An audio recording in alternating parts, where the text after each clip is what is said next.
Dah keluar model yang terbaru, Seahawk Power Galah model yang terbaru ni. Kok handle macam ni. Yang model yang pertama dulu, kok handle dia material daripada AVA ataupun Eva. Memang cantik geng. Untuk dia punya ring guard dia memang rapat-rapat, memang banyak geng. Ada 14 ring ataupun 14 cincin daripada Seahawk Power Galah new model ataupun model yang terbaru. Dia punya kok handle ni model yang terbaru. Korang boleh tengok warna pun lain, warna kelabu ataupun warna grey macam tu. Untuk tulisan pun warna hijau macam tu, memang cantik. Ada 14 ring ataupun 14 cincin. Dan lagi satu, rod ni dia two piece, bukan one piece, jadi senang dan mudah untuk dibawa. Rod ni memang sangat sesuai lah untuk mancing jenggo ataupun udang galah. Dia punya rod memang liat geng.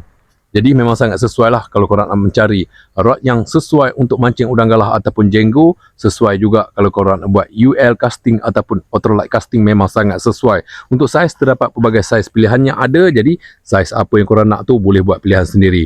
Untuk adjust longgar dan ketat keresik dia, di bahagian sini ada logo daripada Seahawk dekat situ. Memang cantik. Seahawk Power Galah new model ataupun model yang terbaru. Dapatkan segera dengan harga yang mampu milik. Seahawk Power Galah.